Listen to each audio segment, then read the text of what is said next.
Petrol గురించి social మీడియాలో రకరకాల ప్రచారాలు జరుగుతున్న నేపథ్యంలో కేంద్ర మంత్రి నితిన్ గడ్కరీ కీలక ప్రకటన చేశారు. 100% స్వచ్ఛమైన పెట్రోల్ మాత్రమే కావాలనుకునేవారు ఎక్కువ ధర చెల్లించి దాన్ని కొనుగోలు చేయవచ్చని ఆయన స్పష్టం చేశారు. దేశంలోని అన్ని పెట్రోల్ బంకుల్లో ఈ20 ఇంధనం అందుబాటులోకి వచ్చిన తర్వాత వేరే ప్రత్యామ్నాయాలు సాధ్యం కాదని, అయితే ఇథనాల్ లేని పెట్రోల్ కోరుకునే వారి కోసం ప్రీమియం ధరలో అది లభిస్తుందని చెప్పారు. ఇథనాల్ కలపడం వల్ల వాహనాలు పాడవుతాయనే వార్తల్లో నిజం లేదని, ఇప్పటివరకు ఎలాంటి సమస్యలు రాలేదని ఆయన స్పష్టం చేశారు.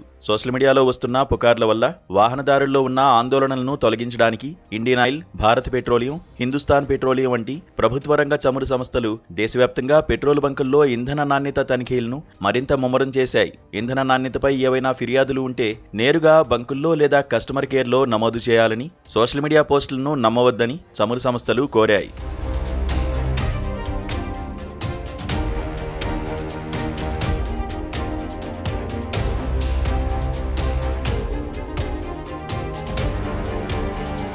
మరోవైపు ఐఐటి కాన్పూర్ పరిశోధకులు కూడా ఈ20 ఇంధనంపై కీలక విషయాలను వెల్లడించారు.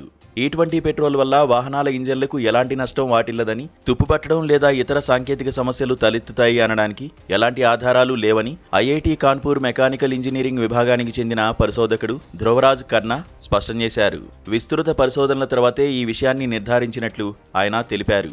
అలాగే చాలా మంది భయపడుతున్నట్లుగా ఈ20 పెట్రోల్ వల్ల వాహనాల మైలేజీలో ఎలాంటి పెద్ద మార్పులు లేదా తగ్గుదల కనిపించలేదని పేర్కొన్నారు. నిజానికి మైలేజీ అనేది ఇంధనం కంటే కూడా వాహనం నడిపే విధానం, రోడ్ల పరిస్థితి, వాహనం యొక్క సకాలంలో మెయింటెనెన్స్ పైనే ఎక్కువగా ఆధారపడి ఉంటుందని వివరించారు.